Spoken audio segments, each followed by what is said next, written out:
July 2025 has been a wild month in the natural world. In this episode, we're covering the latest stories making headlines across forests, deserts, coastlines, and backcountry trails. Whether it's bizarre behavior, haunting headlines, or hopeful steps towards wilderness recovery, this episode keeps you in the loop of what's happening in nature, where the strange is often just a part of the landscape. This is July's Nature News. Welcome to Morbid Outdoors, the podcast that ventures deep into the shadows of the wild. Here, we unravel the mysteries of missing persons, explore spine-chilling legends, and share the most morbid stories that nature has to offer. From the depths of the dense forests to the highest mountain peaks, we'll uncover the secrets that lie hidden in the great outdoors.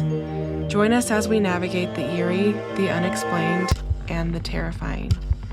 So if you dare, grab your gear and let's embark on a journey into the unknown.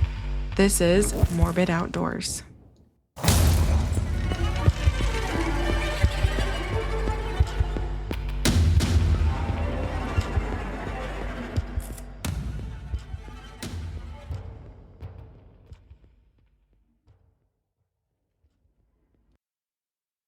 Hello, everybody. My name is Elise, and I am the host. And I just want to say thank you so much for listening and supporting. I am so close to coming up on a year of doing this, which seems absolutely crazy. I'm trying to fix my microphone. I doesn't feel like I've been doing it for a year. It's actually been very fun to connect with you all and just to see how far this can go. As most of you know, I am gainfully employed 40 hours a week, and the podcast is not my full-time job. This is just a passion project. And today's episode, I decided I'm going to start doing like nature news every month. So at the end of the month, I'll go over some really cool, bizarre, or hopeful headlines that I saw about the natural world during the month. So this month is July, and it is the first nature news. And yeah, basically we're ending July 2025, and the wild has been buzzing, literally and figuratively. From strange animal behavior to unsettling backcountry encounters, and even a few hopeful conservation wins, I'm bringing you the weird, the wild, and the wonderful from the world of nature. So grab your coffee or whatever you want to drink, lace up your hiking boots, or just stay safely indoors, and let's talk about what's happening out there in the untamed corners of the world. Now, most of our news comes from the Pacific Northwest, and that is not by design. That is just the news articles that I saw this month. And so what I do is I'm going to, when I see a news article, copy and paste the link, add it to some notes, and then at the end of the month, I will go over all of the news that I happen to see. This is not an exhaustive list. This is just me seeing things that I might want to talk about. So for this, I'm going to be reading straight off of the news articles. So our first one today, the news headline is from Oregon, and it reads, "One person killed and 2 missing after 6 swept over Oregon waterfall."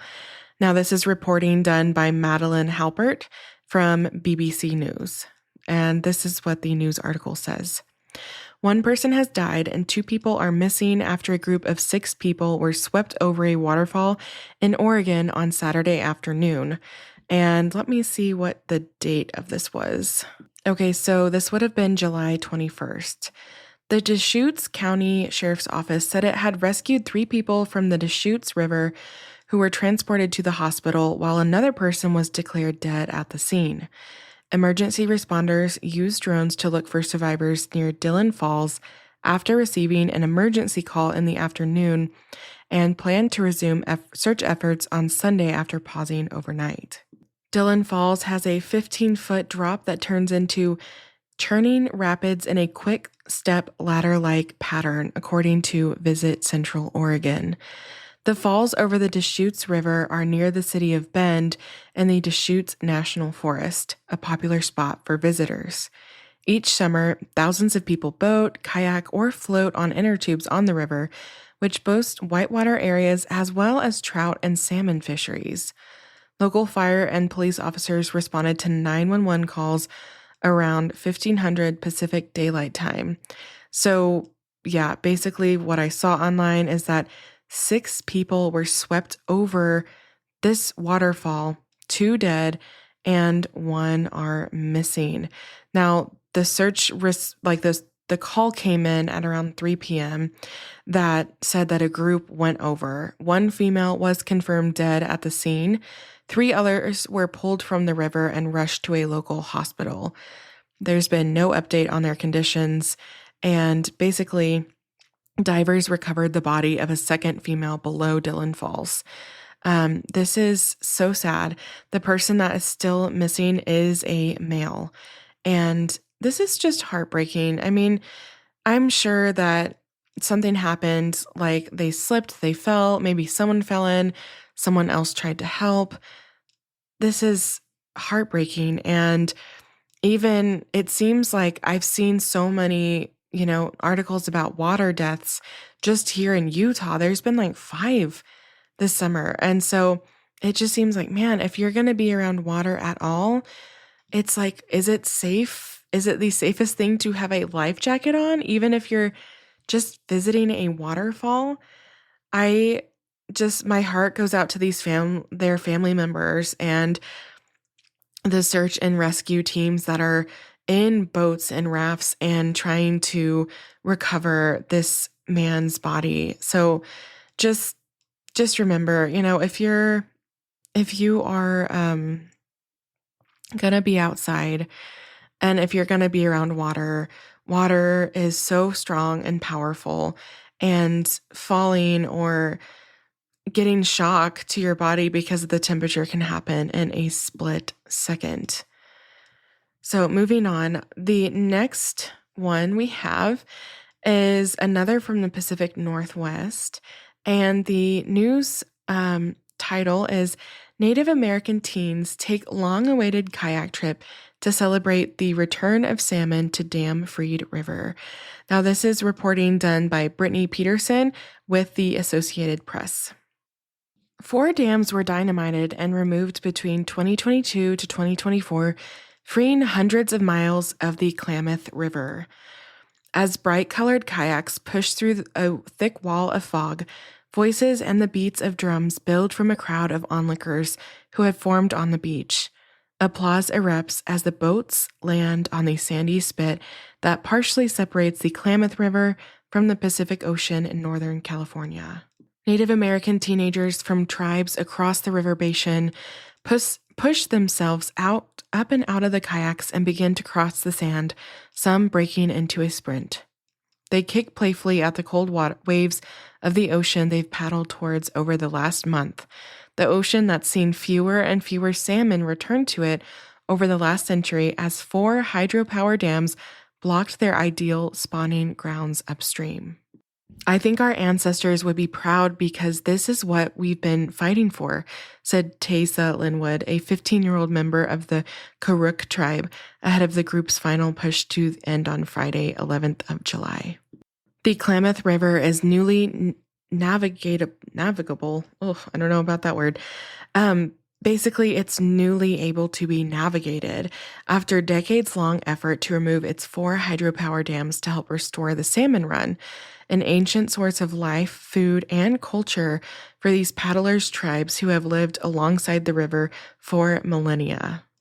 Youth, primarily from the Yurok, Klamath, Hoopa Valley, Karuk, and Quartz Valley, and Warm Springs tribes, paddled 499 kilometers over a month from the headwaters of the Wood River, which is a tributary to the Klamath that some tribes consider sacred to the Pacific Ocean.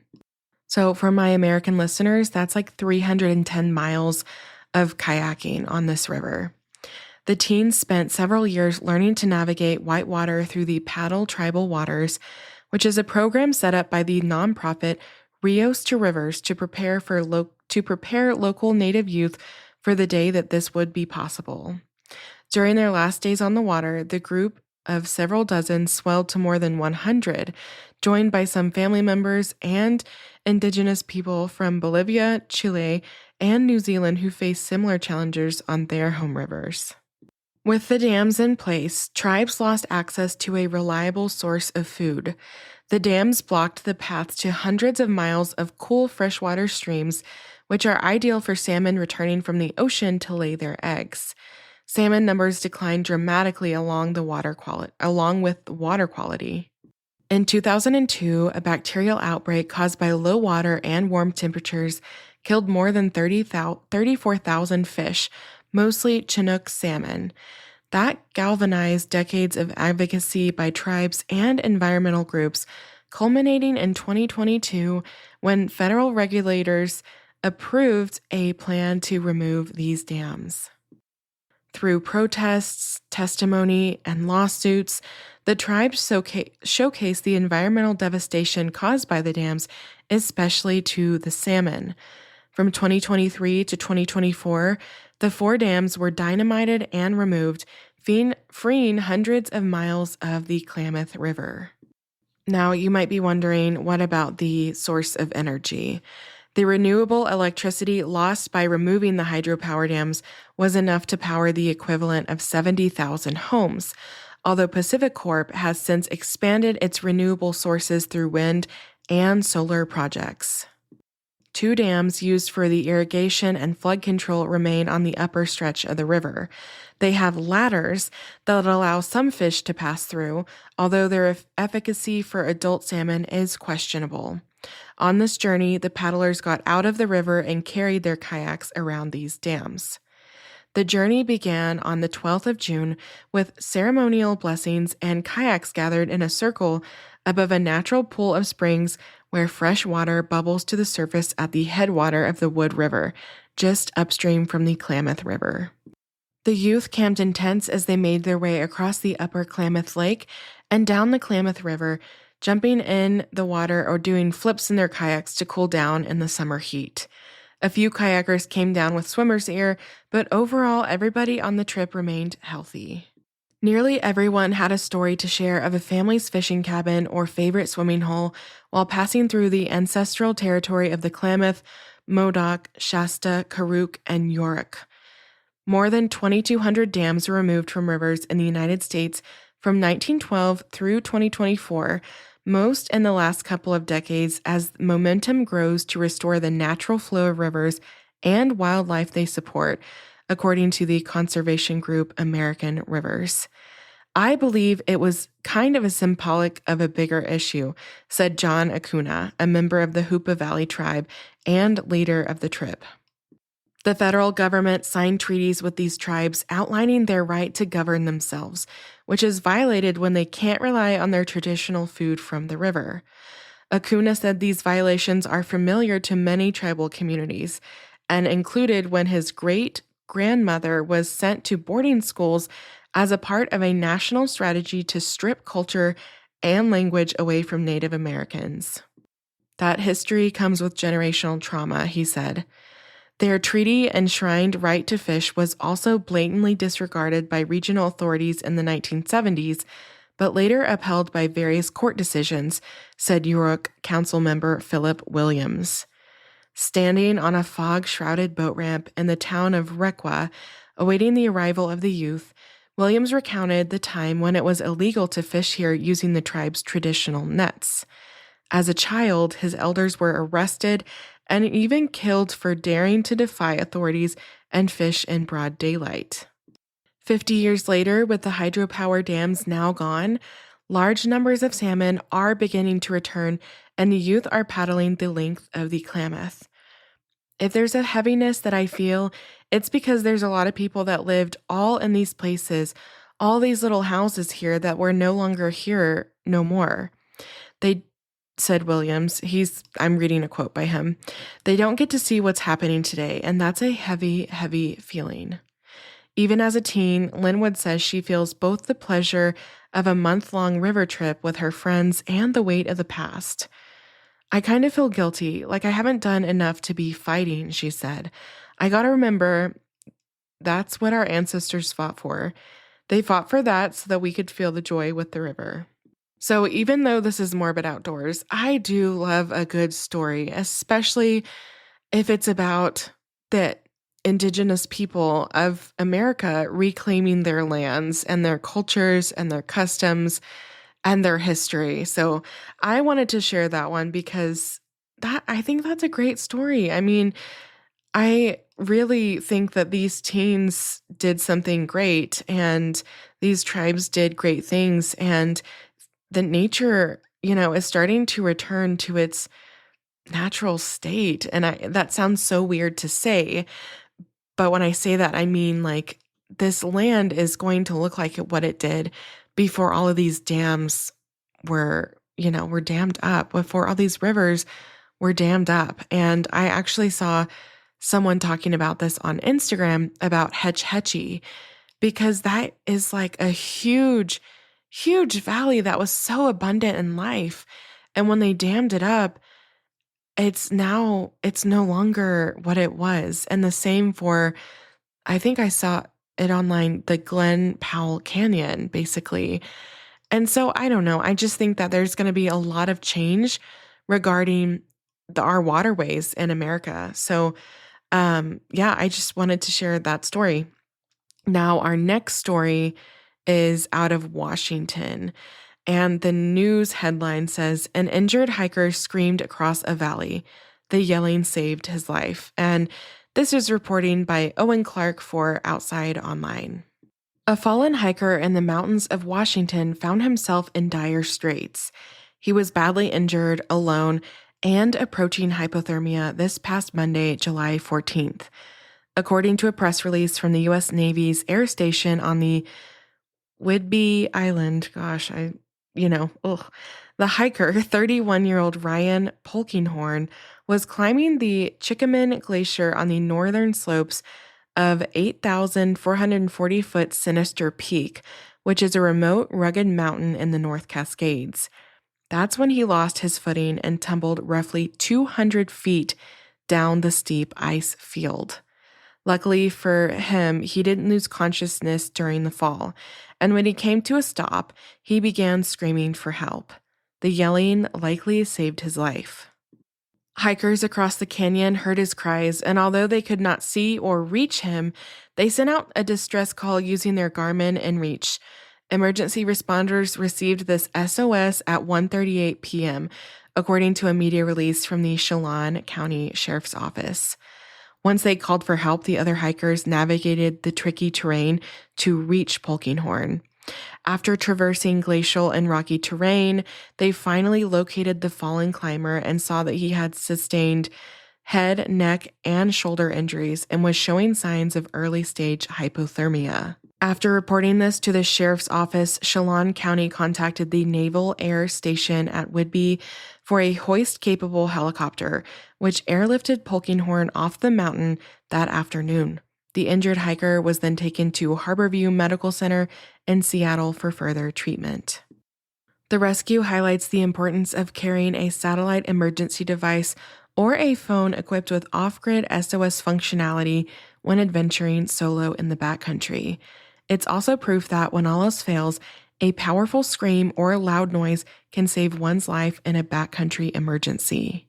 In its published guide, General Backcountry Safety, the Colorado-based Mountain Rescue Aspen advises readers to blow a whistle and yell "help," and not to give up if you do not hear a response. Rock walls and valleys play strange tricks with echoes, and you may lose your potential rescuers by attempting to locate them, they write. No matter how faint his or her yell may be, stay put and keep yelling. Now, I included this one because it is very important. If that hiker or that climber, Polkinghorn, if he would have had his own SOS device, he would have been able to press a button and get rescued. But instead, he did the other thing that he, was able to do, which was yell. And just imagine if those hikers didn't have a Garmin inReach. Now, personally, I carry a Garmin inReach on any hike that I do, because you never know when you're going to need the help or if someone else is going to need the help. So, if you adventure solo or even in a group, I highly recommend investing in a Garmin InReach.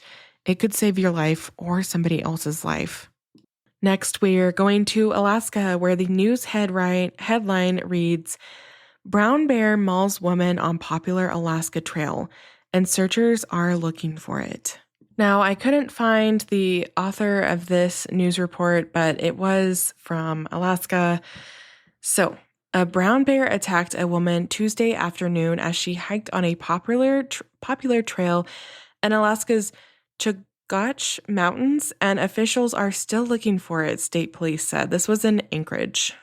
Alaska state troopers used a helicopter to evacuate the woman off the Basher Trail to a hospital. Anchorage police spokesperson Christopher Barraza said her injuries aren't considered life-threatening.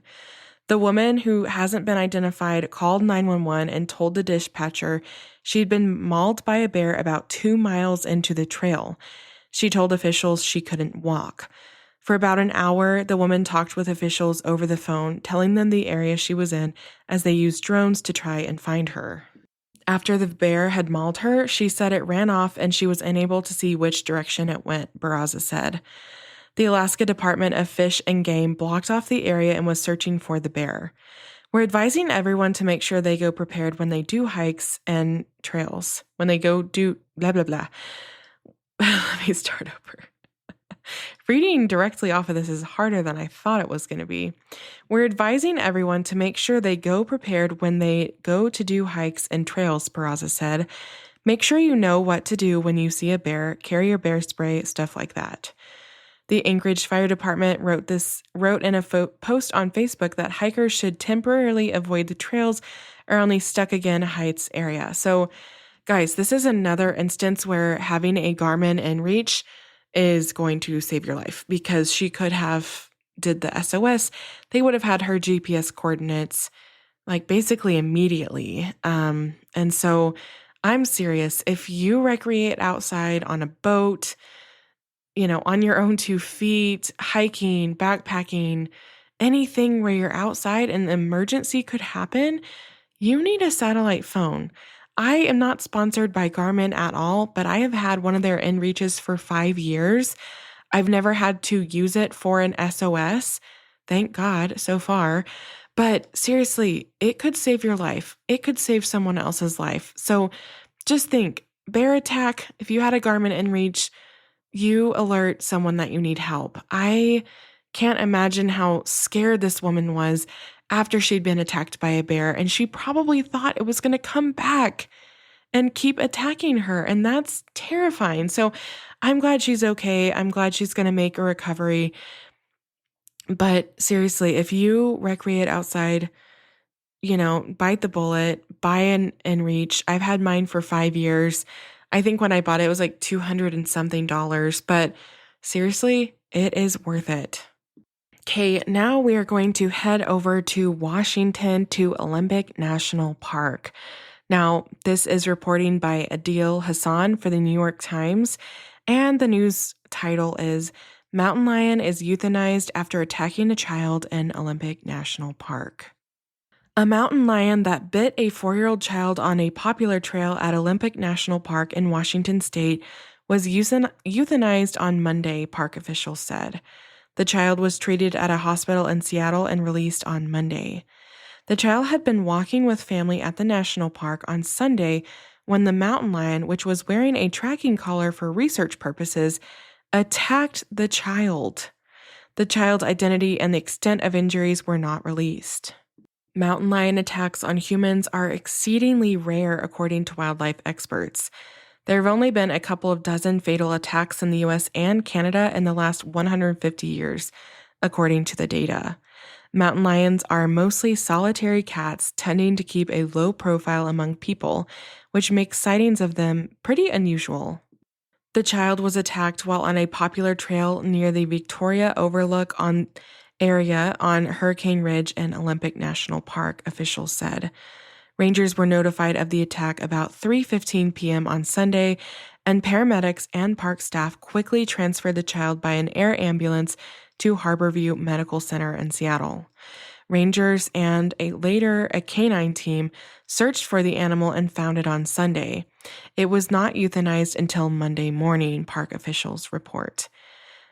Mountain lions are known by more than 40 common names, including puma, cougar, panther, red tiger, and catamount. They are the most active at dusk and dawn, and their favorite prey are deer and elk. But this is not the first time a child has been attacked by a mountain lion in the U.S. No details were released about the animal or its contribution to research. In 2022, another collared mountain lion known as P22 was euthanized in Los Angeles after wildlife officials determined that he had serious health issues. This mountain lion had become a celebrity in the city after helping to inspire the construction of a wildlife crossing bridge on the 101 freeway.